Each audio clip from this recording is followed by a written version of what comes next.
I'll cut Kriya after you do your announcements. So you don't need to say you're doing Kriya, you'll do your own introduction. Yeah. Kriya. You know, sometimes, oh, we're going to start. Okay.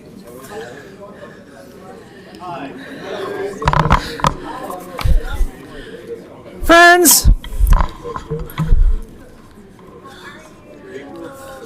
we are going to begin the funeral service. If everyone please have a seat.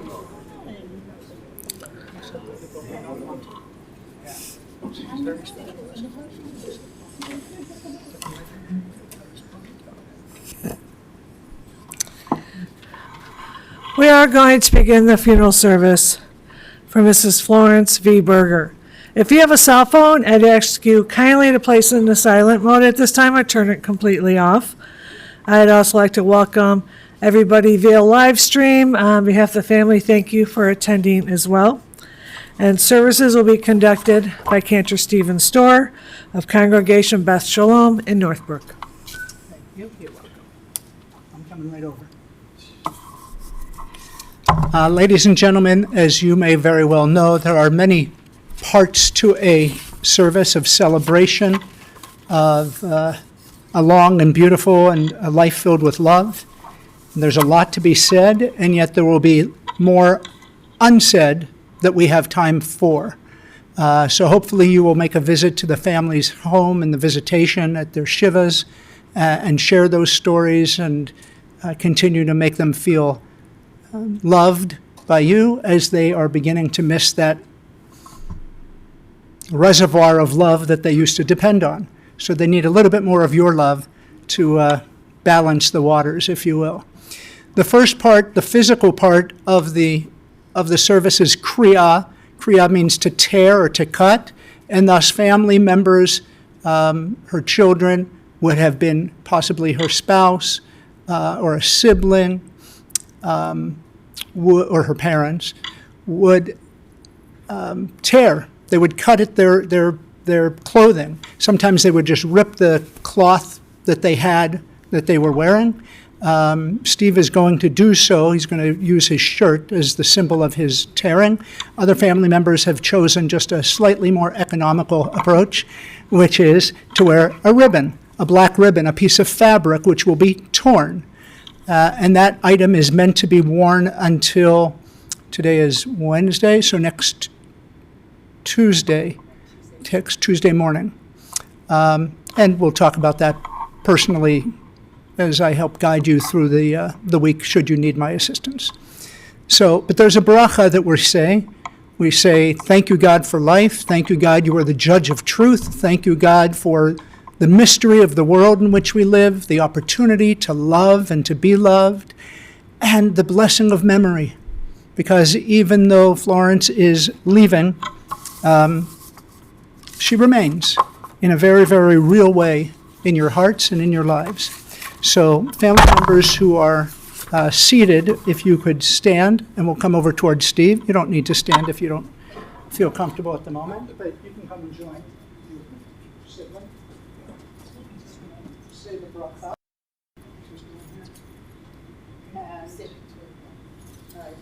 And say the bracha after me. Baruch atah Adonai Eloheinu melech ha'olam dayan ha'emet. Judge of truth. Adonai natan v'Adonai lakach. God gives life. You know God's accepted back a sweet soul. We still praise God.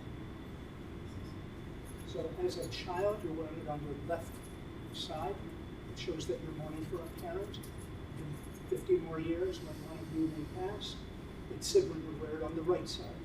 This is the distinction of your love and the appreciation you have for your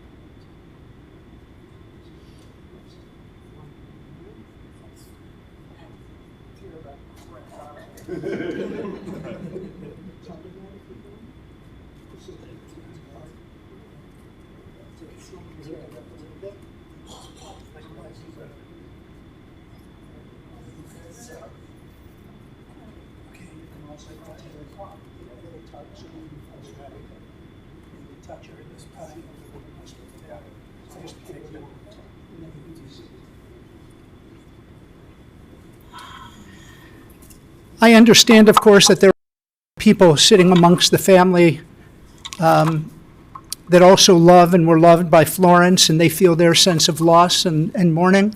This is just part of the tradition that says specific people wear these items of identification so that people can more immediately come up to them and console them and share time with them. I'm going to begin with the reading of the 23rd Psalm in Hebrew, and then ask you if you would open your pamphlets and read the English aloud with me. מזמור לדוד אדוני ראוי לו אכסר בנודה שירבצני על מי מנוחות ינהלני נפשי ישובב ינחני ומגלי צדק למען שמו גם כי אלך מגץ המוות לא ירא רע כי אתה עמדי שבטך משענתך המה ינחמוני תערוך לפני שולחן נגד צוררי דשנת בשמן ראשי כוסי רוויה אך טוב החסד ירדפוני כל ימי חיי ושבתי בבית אדוני לאורך ימים. If you would please. The Lord is my shepherd, I shall not want. He maketh me to lie down in green pastures. He restoreth my soul. He guideth me on straight paths for his name's sake. Yea, though I walk through the valley of the shadow of death, I will fear no evil. Thy staff, they comfort me. Thou preparest a table before me in the presence of mine enemies. Thou hast anointed my cup. Surely goodness and mercy shall follow me all the days of your life, and I shall dwell in the house of the Lord. That was a traditional ancient reading. I'd like to offer a modern poem called A Mother's Love. Your mother is always with you. She's the whisper of the leaves as you walk down the street. She's the smell of bleach on your freshly laundered socks. She's the cool hand on your brow when you're not well. Your mother lives inside your laughter. She's crystallized in every teardrop. She's the place you came from, your first home. She's the map you follow with every step that you take. She's your first love and then your first heartbreak. And nothing on earth can separate you. Not time, not space, and not even death. None of those will ever separate you from your mother, for you shall carry her inside of you all of the days of your life.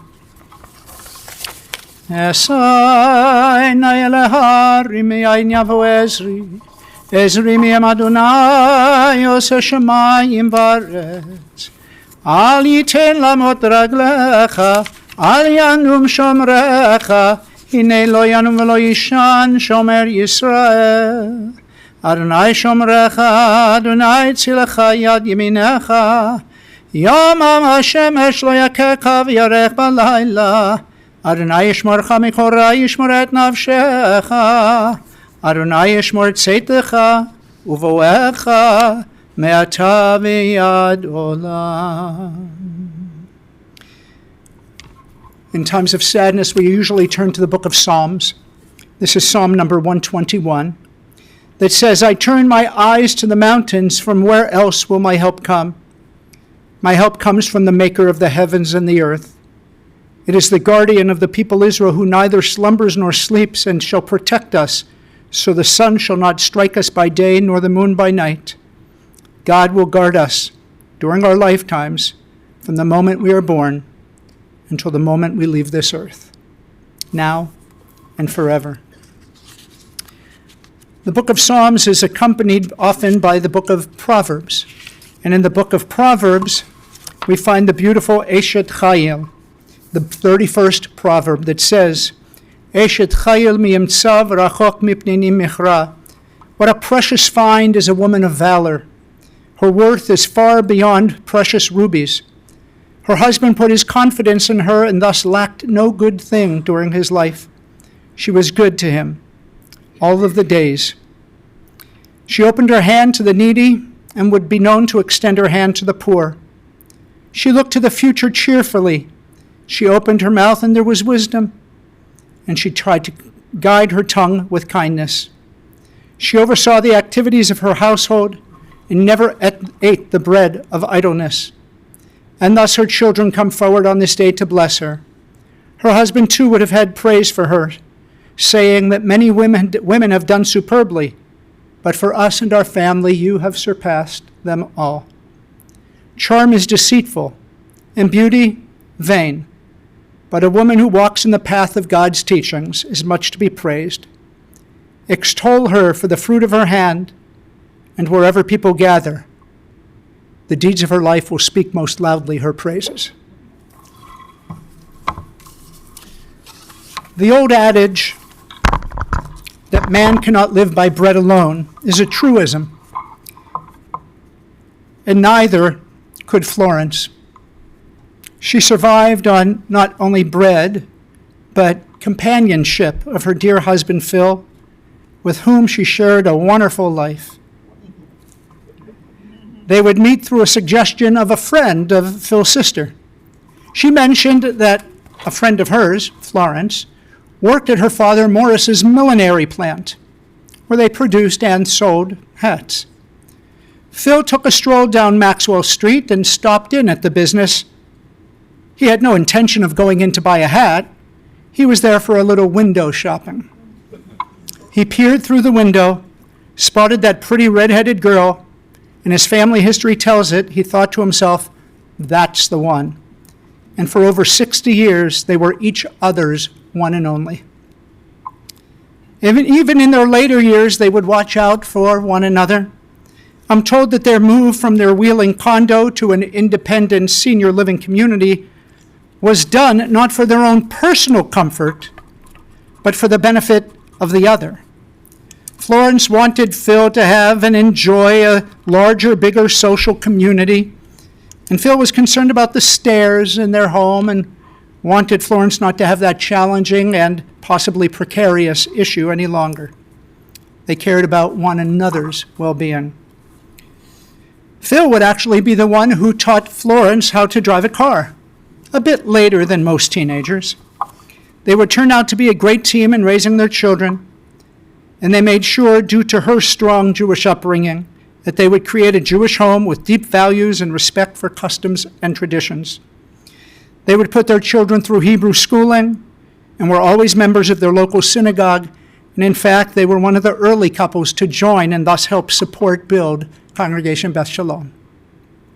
Florence spent most of her time being the family manager, the home economist, the domestic engineer, however you might label her, which was a full-time job, but she also did in her lifetime have a few other jobs, one of her early ones being a telephone operator. In some free time she might enjoy, she could be found reading. She voraciously read nonfiction books like biographies and autobiographies. And then she would join an organization called ORT. For those who don't know it, it means Organization for Rehabilitation Through Training, which originally was founded in Russia in the late 18th century. And then it opened up here in America. It was a men's organization in 1922, and then a women's organization in 1927. Phil and Florence were engaged in other social activities. They had their own steady Saturday night dates, which you told me about, where they might go and enjoy local theater or movies, always enjoying musicals if they had their choice.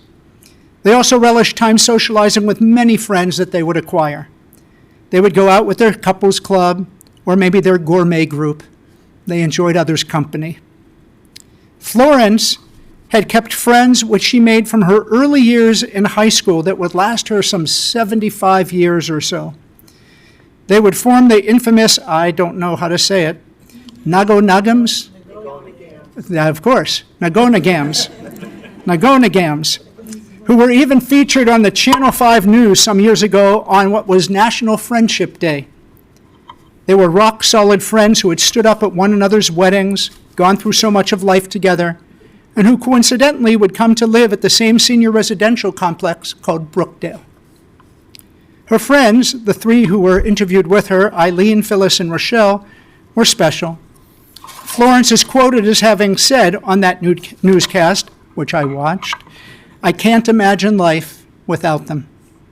The same held true for some other half dozen of her friends with whom she had traveled through life, and they all kept a deep closeness by pledging to meet once a month for each of these years that have passed. Almost everyone who met Florence always took a liking to her, the family testified, and maybe I could even leave out the word almost. Her children boasted that she made a positive impact on everyone. She'd been described as a woman who was sweet and caring, and one who possessed a rare kindness and a generous spirit. Even having been raised in the era of the Depression, Florence was a person who always saw life as a glass half full, who wore those rose-colored glasses people talk about. And she never looked back over life while wringing her hands at the challenges she experienced. She always looked at the brighter side. Imagine the near century of time that she persevered. The world wars, the politics, the medical advancements and technology, automotive inventions. Even the sliced bread machine wasn't functioning until 1928. She was born in 26, which means that Florence was the best thing since before sliced bread. And she was, to those of you that loved her so much. Her children and her children who came into her life through marriage. Anne and Stephen, Stephen and Ava, Bob and Julie, Lester, April. She was a proud grandma of Jennifer and Aaron, Mark and Catherine, David and Lauren, Jeffrey and Samantha, Michael and Naomi, Robin and Daniel, Scott and Adrian, Alexandra and Asher, Eric and Eleanor, LB and Harlan, Michelle, Jacoby. How I heard of the way she would embrace you and give you those unsolicited facial treatments. Those being the smothering kisses while telling you how delicious and adorable and beautiful you were. The only ones in the family she wouldn't kiss nor let them kiss her were the dogs. She, I'm told, had developed some manner of allergy to them when she was young. And how proud she was of her crowning jewels, her 52 great-grandchildren. No, it's not 52. It just said numerous in the obit. But who can imagine that she wouldn't have labeled them delicious and adorable and beautiful as well? She would fondly reminisce, I'm told, of her family tree, beginning back with her mom, Rose, and her father, Morris. She had a very strong Jewish upbringing based on their Eastern European origins, and she retained throughout her lifetime some of the Yiddish that her parents would have spoken to her. She would daydream back about the days growing up with her siblings and watching their families grow. Ralph and the late Jeanette, sadly lost all as well, were Jack and Maxine and Charlene and Milton. I was regaled with how she loved traveling to California to visit her sister. They were but 14 months apart, and they would stay close throughout their lifetimes. She would delight in seeing her nieces and nephews, some, sadly, who have passed on, but she stayed in touch with those she could, such as Lori and Carrie and Gail, or Carmi, depending on how you relate. Florence was always conscientious about reminding the family they should all stay close with one another. She was, if you will, the Elmer's glue, or the super glue that kept you all together. The fact that family was the central part of her life, we're going to hear from several family members. I'd like to call up first Jennifer and Aaron, and then Mark, Robin and Allie, then Lester and Bob.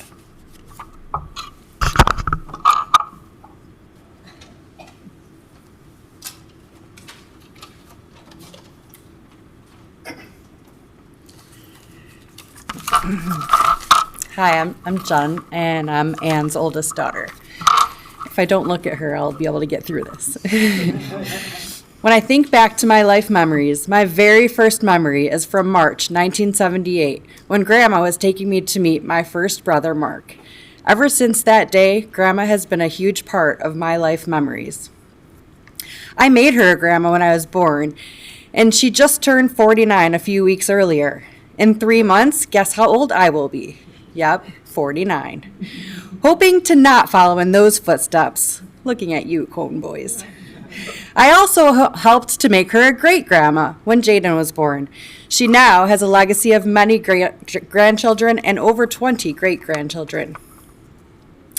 She taught me that when you start to choke, you should either look at your fingernails and at the ceiling and you will stop. Try it. It works. She made the best kugel, but my mom does a great job replicating it. She was very proud of being a redhead. She wanted a redheaded grandchild so badly, we bought her a stuffed animal Marvin doll. Finally, Jeff came along and fulfilled her dreams. Now, she also has 3 redheaded great-grandsons with Emmett, Rory, and Tavi. I will never hear the word delicious without thinking of Grandma. When she kissed us, there were at least 8 kisses all over our face and told us we were delicious.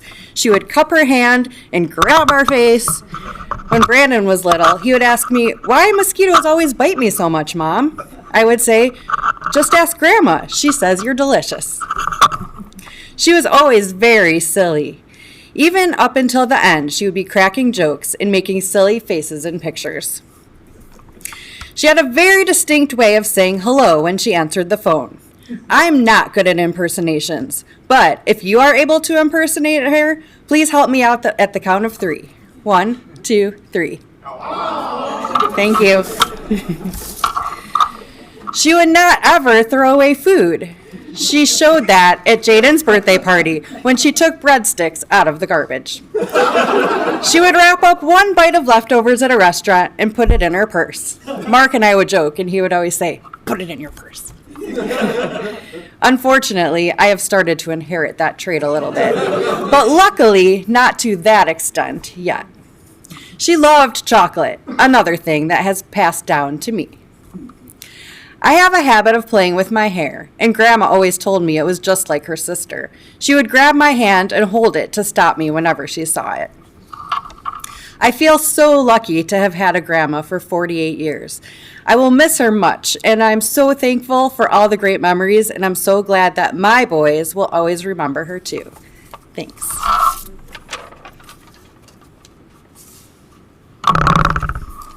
$2.25. I'm Aaron. I'm Jennifer's husband. It wasn't until I saw the written obituary for Grandma that I decided to speak today. I know that you'll be hearing from a couple of her sons and grandkids, but I'm here to represent another group of people. You can call us the parentheses people. We are the people whose names appeared in Florence's obituary in parentheses. To all of us, she was either mom or grandma, though she neither gave birth to us, knew us as kids, or watched us grow up. Instead, she graciously welcomed us into her family, either as a chosen one who was asked to join the family, or as someone like myself, who volunteered as tribute and asked to be part of her family. She watched us bring into the world and raise the future generations of her legacy. There are several of us here today and others watching online since they could not be here in person. Though the remainder of my remarks are my own, I'm fairly confident that the other parentheses people hold similar personal memories of Grandma. On Saturday night, Jen and I, along with Steve, Ann, and Jeff, went to Grandma's place. They all took turns holding her hand and talking to her. Her eyes were closed most of the time. She did open them for a few brief glances and even managed a wave or two. I, on the other hand, spent much of the time there thinking of memories I had of her. Many of them would be exactly what you would expect. The day we told her and Grandpa Phil that we were engaged, and having them take the picture we would use as our engagement announcement. I visualized dancing with her at our wedding. I recalled her and Grandpa, who along with my Aunt Sandy and Uncle Wally, being the last 2 remaining couples in the marriage couple dance on the dance floor, having been married for over 50 years at that time. I thought about her excitement when we handed them the silly great-grandparent certificate we made to let them know we were expecting the first of their many great-grandchildren. I also couldn't help but remember all of the times at our house when we all had to take turns holding and carrying around our little dog Casey like he was a baby to prevent him from getting too close to Grandma because of her intense allergies to dogs. Amazingly, Casey eventually helped ease some of those allergies, enough so that Grandma allowed herself to pet him. I knew this was going to be the last time we saw her, and I really wanted to say goodbye, but I'm not very comfortable saying things with other people listening. So instead, I told her what I wanted to privately, in my own head. I took her hand and thanked her for being one of the Fab Four great-grandparents to my two boys, and for having the strength and fortitude to help create just under 20 and 15 years, respectively, of great-grandparent memories for Jaden and Brandon. I thanked her for the influence that I'm sorry, let me read that again. My eyes are getting blurry. I thanked her for the influence she had in helping to mold Jen into the woman she is, and for modeling the values of family and marriage. Finally, I told her that whatever happens next, if she ever came across a white Vihon who's missing a toe and has an affinity for popcorn, she need not worry about allergies anymore, and that it would be okay to pet him and give him love, because he will remember her. Given that I said these things in my head rather than aloud, I figure they meant more to me than to her. We got the news of Grandma's passing very early Sunday morning. While Jen texted a bit with her brothers, I headed out for my usual Sunday trip to the grocery store. When I started up the engine of my Jeep, the radio was already on. The song playing was Aerosmith's I Don't Want to Miss a Thing from the movie Armageddon. I mention this because this just happens to be the exact song that I danced to with Grandma at our wedding. It's a song that I probably listened to hundreds of times and pretty much know every word to. But in that moment, the song hit me with an all-new meaning. The lyrics were Diane Warren's, and the vocals were Steven Tyler's. But the words and the voice I heard belonged to Grandma. I don't want to close my eyes. I don't want to fall asleep, 'cause I'd miss you, and I don't want to miss a thing. Clearly, Grandma didn't miss a thing. She may not have always heard you the first time if you sat on the wrong side of her and needed things repeated, but she didn't miss a thing. Right up until she closed her eyes for her forever sleep, she never missed a thing, including my silent goodbye. In text, the parentheses symbols can be used to create both the smiley face, happy emoji, or the frowning face, sad emoji. Although today we are filled with sadness, I don't think I'd be overstepping by stating that whether it was for a whole bunch of years, just a few years, or some amount in between, the time spent as one of Grandma's parentheses people was overwhelmingly filled with happiness and smiles. I'd like to believe that even though she has passed on, she still won't be missing anything. She will, however, be missed, that I know for certain, by many, including myself and the rest of her parentheses people.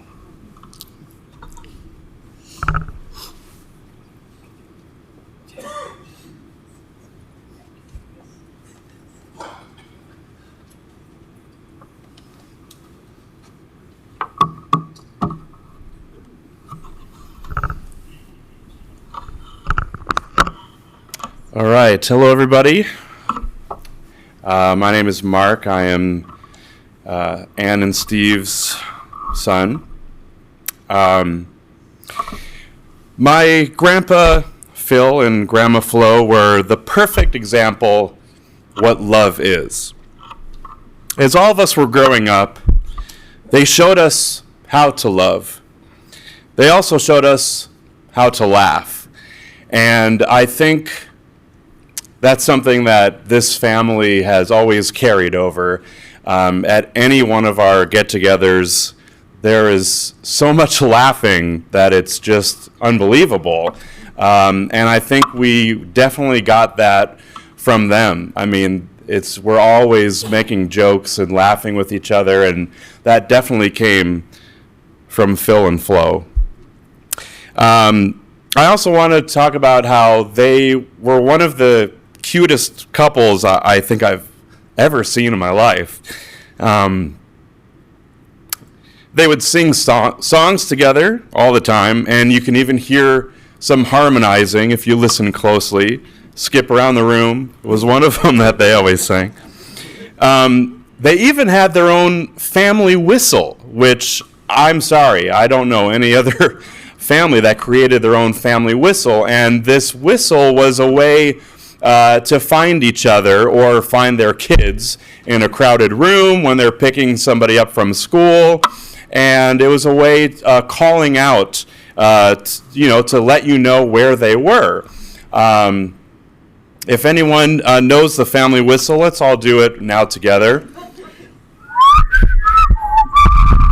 That's it.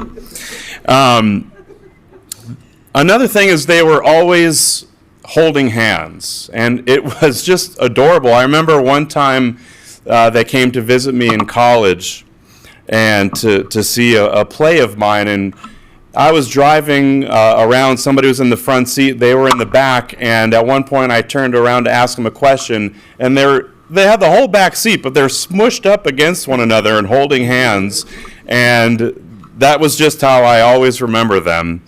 They're always holding hands. They loved and supported each other and their families to the highest level.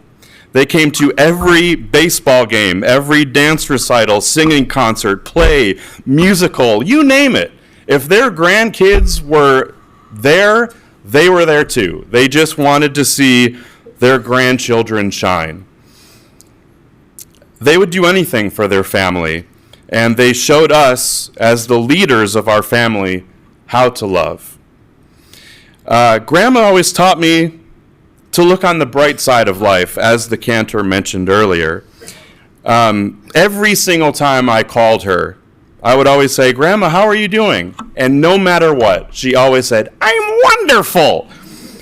She never talked about any pain she was in or she was feeling upset that day or nothing. She would always then go into all the reasons why she was wonderful. I'm talking, I'm walking, I'm eating, I'm drinking, I'm wonderful. And that was just always her answer. And, I really try to carry that over into my personal life, always to think about the positive things in life and not let all the bad things in life get you down. And I definitely learned that from Grandma. When she was living at Brookdale, I would visit her every time I came into town. And she would parade me around and introduce me to all of her friends and talk about how wonderful all of her grandchildren were. And you can tell that she spent all day talking about how wonderful her children and grandchildren were. I'd like to share a little example of an interaction I had with her and one of her friends. So I get there, and she says, "Oh, Mark, I want to introduce you to my friend." We'll just call her Francine for now. And so we walk over to a nice lady sitting in a chair, and she says, "Francine, this is my grandson, Mark." Francine stands up. "Oh, wow, you must be the doctor. Oh, I want to introduce you to my granddaughter, Hillary. I want her to meet a doctor." And I would say, "Sorry, I'm not a doctor. That's my brother, David. He's a lot smarter than me. I'm not the doctor." And then Grandma would say, No, I'm sorry. He's the actor." And Francine would then say, "Oh, you must be starring in the Profiles Theater show. That's wonderful." And I'll say, "Oh, no, I'm sorry. That's my cousin Eric. Yeah, that's not me." And then she would, look at Grandma and be like, "Who is this guy?" And Grandma would say, "No, he's visiting from California." And then she would say, "Oh, well, you must be the producer that's working with E! Entertainment." And I would say, "No, I'm sorry, that's my other cousin, Michael." And she would say, "Oh, darn, I really wanted my granddaughter, Hillary, to meet a producer." And I would say, "I'm sorry, yeah, that's not me. I do live in California, but I sing in a doo-wop group. Maybe she told you about that." "You what?" I'm a singer in a doo-wop group." "I don't know what that means." Well, okay. And then she would say, "Well, I'm going to go have lunch. They're serving matzo ball soup today." And I'll say, "Okay, well, nice to meet you." And Francine would say, "Nice to meet you, Eric. See you again sometime." And I would just look at Grandma, and she would just give me a shrug. And the funny thing is, 8 months later, when I came to visit again, we would have the exact same conversation. Grandma lived a long and wonderful life. We are all so lucky to have had her in our lives for so long. She will be missed by so many people who learned so much from her. And if you listen close enough, I think you might just be able to hear Grandpa Phil doing the family whistle to reunite with Grandma Flo and watch down on all of us from above. I love you, Grandma.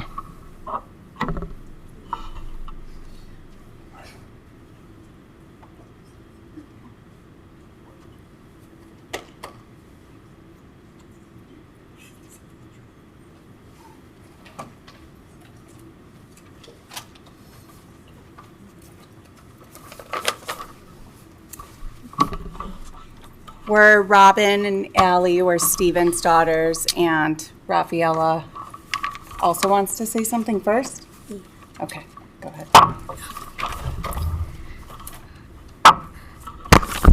I love you so much, Grandma, and thank you so much for all the kisses you used to give me, and I love you so much.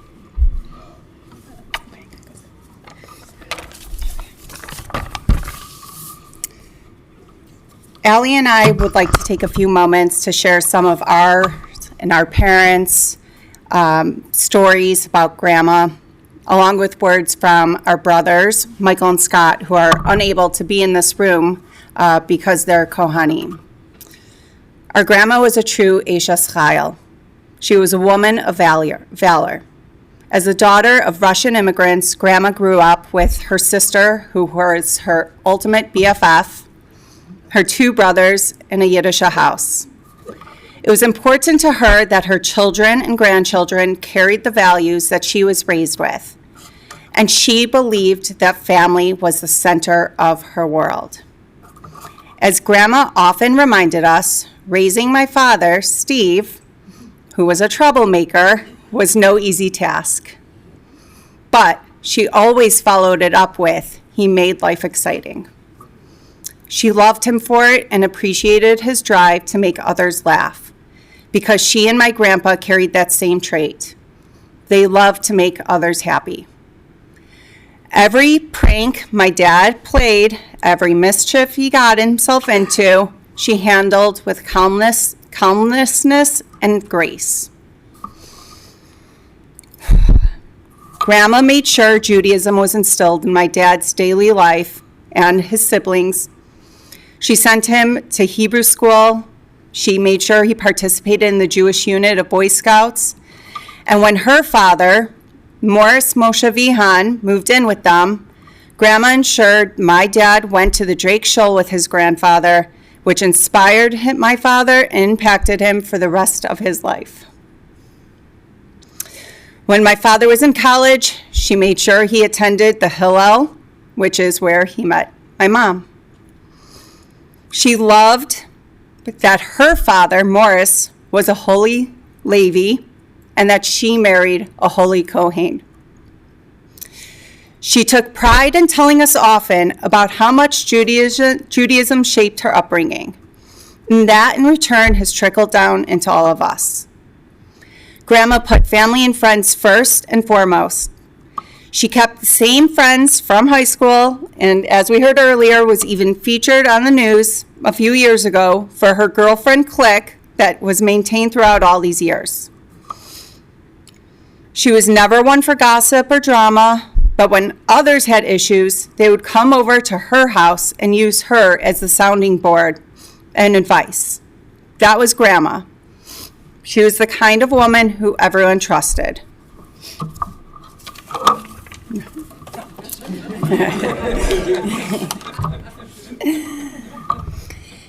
She and her grandpa Phil had one of the most beautiful marriages. They truly loved each other and modeled what respect and friendship should look like. They showed us how to communicate, love, and laugh. Both of them had this strong Burgher sense of humor and sarcasm, which clearly we've all taken on, with which Grandma continued to show and make us laugh with even up until her last days. Growing up, we would visit our grandparents at their Northbrook home and then their condo with our cousins. Grandma greeted us with her giant dimple smile, a huge hug, grab our cheeks, and multiple kisses. Her greatest joy came from watching her grandchildren and great-grandchildren grow, and she never missed an opportunity to shower them with kisses on their cheeks. And of course, you needed equal amount of kisses on each cheek. So she had to play catch up, which took a solid half an hour of our time. So that was important. We should take pride in our kids who carry on her beautiful personality traits and those who have her beautiful physical traits, such as her red hair or her dimples. Today, we carry forward the beautiful memories Grandma left with us. In the coming days, weeks, months, and years, as each of us eats chocolate, do it with Grandma in mind. And then hide a piece throughout your home in Grandma's honor. And then please find it, because I've made that mistake. Sing some Sinatra and harmonize as Grandma would. And most definitely, kiss your kids' cheeks. I also just want to ask Mechila from our grandma on behalf of our family, on behalf of my dad. We're sorry for anything that we've ever done. I don't think we ever disappointed you because we've always just been, your perfect family members, but we do love her and miss her.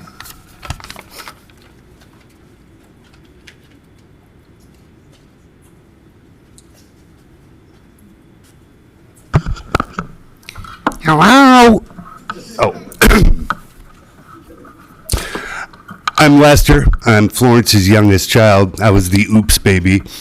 And I don't know who the heck you guys are all talking about, but I had a completely different life growing up because, I was much later and she was tired of dealing with my brothers by then. So it was a different situation. Florence was love. She was love with everyone she met, her friends, her family's friends, her friends' families. She was just love. The rest of my speech, that jerk Mark took, so I'm coming for you later. And I was going to have a band here to play music to send us off when our time was up. So imagine music, and thank you for being here.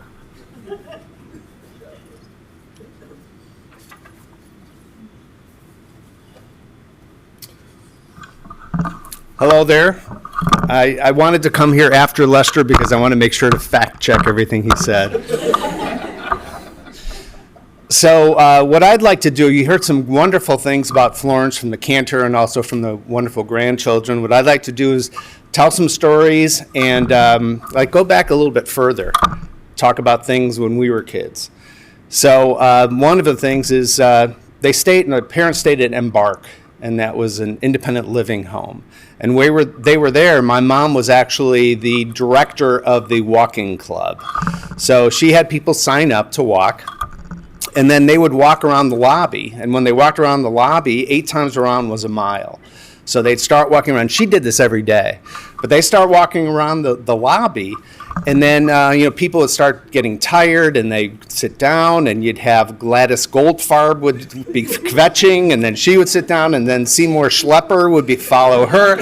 And my mom was the only one that was continuing to go through. So in unison, all these people were standing there counting the laps every time. They'd go 5, 6, 7, 8. And then Florence would sit down, and invariably somebody would come up to her and say, "Florence, you walk so much, doesn't it hurt?" And she said, "Yeah, but it would hurt more if I don't." So that shows her perseverance. And actually perseverance, the reason she was in a walker is at 72, she had a brain tumor removed, which took out her faculties of being able to have balance. So, and also one ear, and that's the reason why everyone had to stand on one side of her. So, but she had such perseverance to be able to go through that. Now, backing up a little bit, they talked about our house in Northbrook. So it's 3122 Hemlock Lane. And at that point, we moved in 1969. And Ann was going away to college, and she had a 15-year-old boy of Steve, 10-year-old boy me, and a 5-year-old boy of Lester. Of course, the mischievous one over here. But just think about it. 15, 10, and 5. There was so much dirt and clutter and kvetching and fighting and dirt. And so, I mean, you'd think that it would just, all the chaos would just get to her. Well, the one story I have to have about her letting chaos get to her is that we would go to school, and then on Saturday mornings, it was the only time that the boys would have to sleep late. And early in the morning, all of a sudden, we'd hear the rumbling sound of the vacuum cleaner. And then we'd open our eyes, and we'd look down, and we'd see the light of the vacuum cleaner underneath the crack of the door. And I swear to you, all of a sudden, ba-boom, ba-boom, right into your door. And then the faint ba-boom, because it was going into Lester's door, ba-boom, ba-boom, and then it was going into Steve's door, ba-boom, ba-boom. And you think, oh my God, I can't believe that she would do something like that. So that really is the only negative thing I have to say about my mom, and that's pretty cool.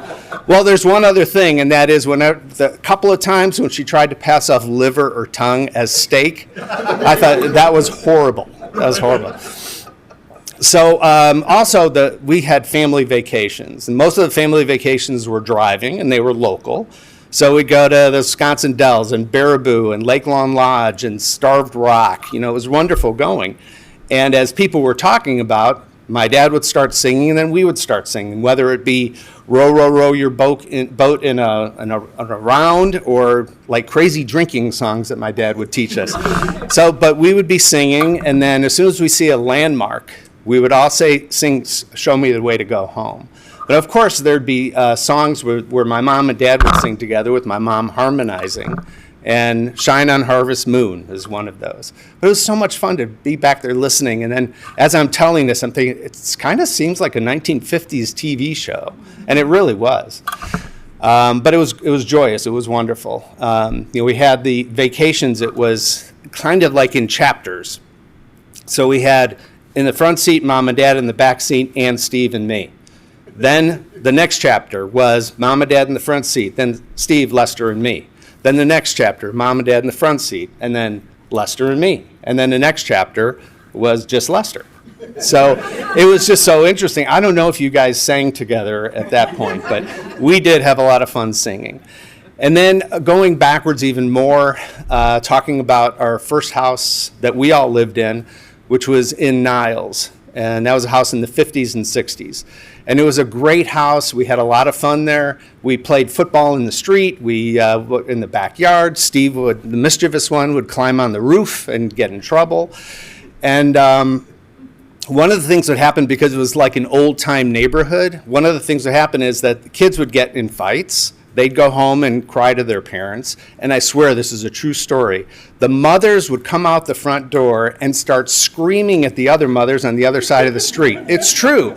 And then another mother on that side would start screaming at that mother. And they were screaming back and forth. The only mother that never did that was Florence. Never. And it was because she had so much respect for them. She didn't want to deal with the Michigas. It really was true. And she also felt, you know what, I don't want to hold grudges. I don't want to have a problem with that. If somebody had an issue with her, she addressed it, but then never held a grudge. It was never like one of those things where she would say, I'm not going to be happy because of somebody else's problem, she would say, you know what? And she would teach us, treat everybody with kindness and treat them wonderfully. And that was a wonderful thing. And so I think the bottom line of the story is treat everyone with kindness, knowing that life's too short, even if that life is 97 3/4. I did it!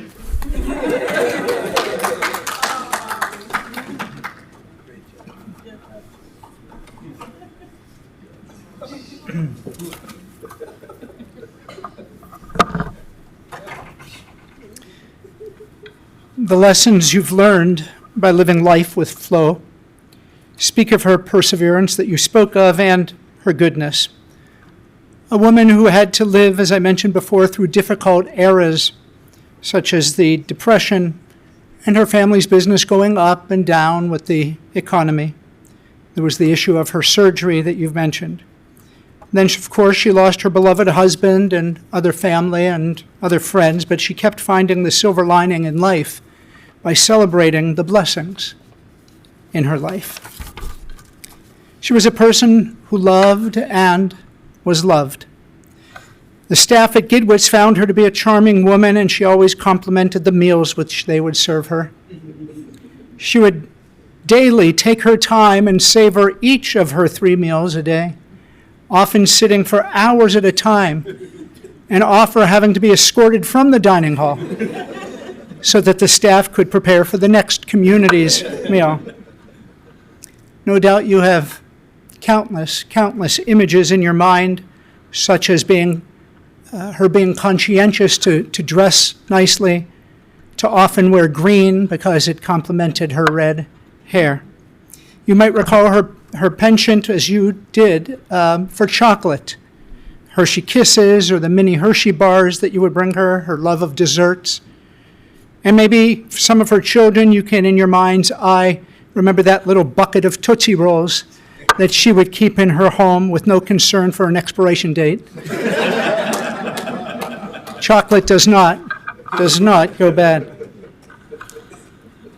Florence kept her wits and her wittiness about her until nearly the very end of her life.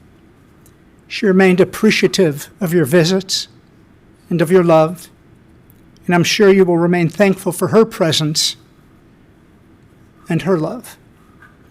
There's a reading by Maya Angelou. I've edited it down shorter. It's beautiful if you can read the whole thing, if you choose to look it up. It's called Mother, a Cradle to Hold Me, but I think it can apply to sibling, it could apply to grandma or great-grandma. The brevity of it, I'll share. It is true I was created in you. It is also true that you were created for me. I owned your voice. It was shaped and tuned to soothe me. Your arms were molded into a cradle to hold me, to rock me. The scent of your body was the air perfumed for me to breathe. Mother, during those early dearest days, I did not dream that you had a larger life other than for me, for I had a life which was only about you. You were always the heart of happiness to me, bringing nuggets of glee and sweets of open laughter. You smiled at my fears, saying I could not stay on your lap forever. When you put your fingers on my hand and your hand on my arm, I was blessed with a sense of comfort and health, of strength and very good fortune.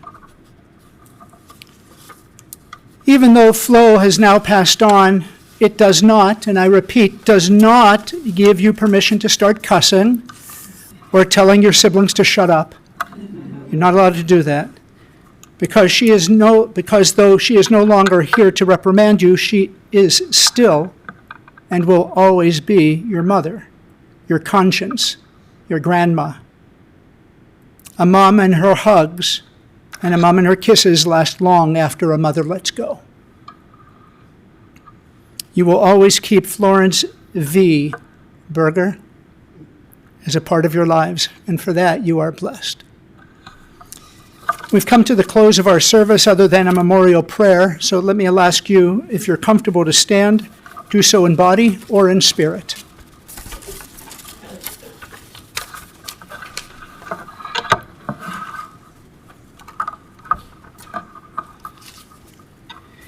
אלוהי סליחות, חנון ורחום ורחפיים רב חסד ואמת, המצא כפרת פשע והקרבת ישע, ומנוחה נכונה תחת כנפי השכינה, במעלות קדושים, קדושים וטהורים, כזוהר רקיע מזהירים, את נשמת פגל בת משה ורזל, שלחה לי עולמה, נענה בעל הרחמים. זכרה לה לטובה כל זכויותיה וצדקותיה בארצות החיים, ובטח לה שערי צדק ואורה, שעריכם לבחנינה, בסתר כנפיך סתירך לעולמים, וצרור בצור חיים את נשמתה, אדוני הוא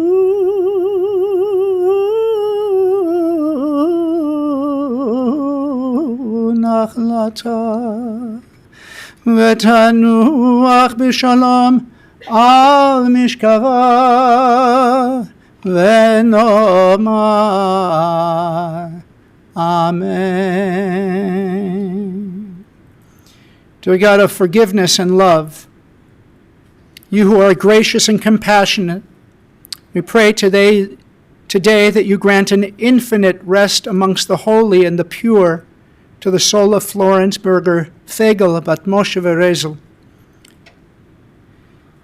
She has now come to her eternal home to dwell amongst Gan Eden. Merciful One, we ask that you remember the mitzvot, the worthy and righteous gemilut chesed, the righteous deeds that she performed. May this beloved woman find perfect peace in your embrace and within the brace spiritually of others who have gone before her. May her soul be bound up in the bonds of life. May she rest in peace. And may this robust and loving family only have reason for joy the next time they come together. Amen.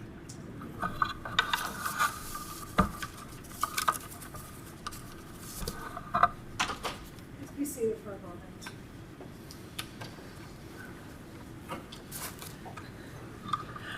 This does conclude the service here at the chapel.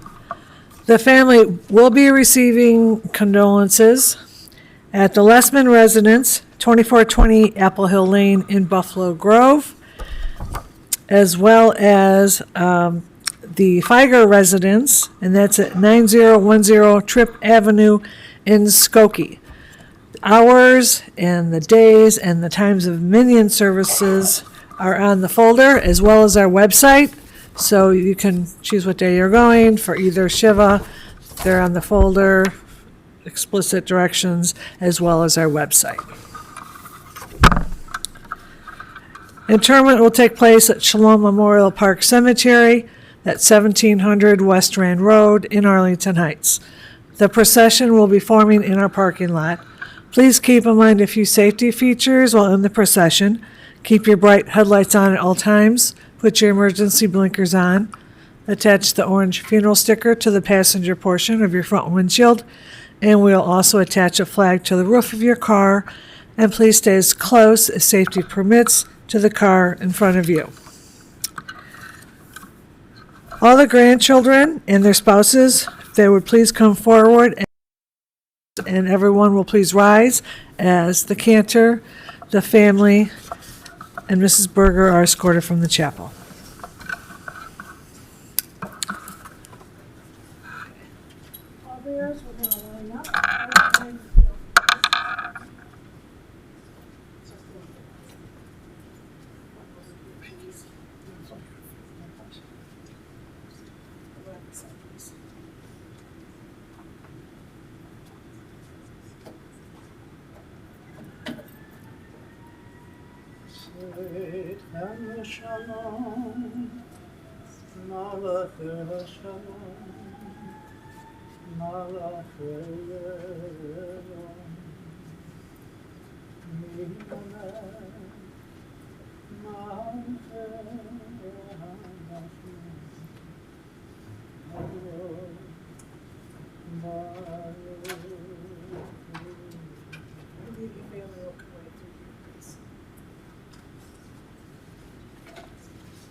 Nicely done.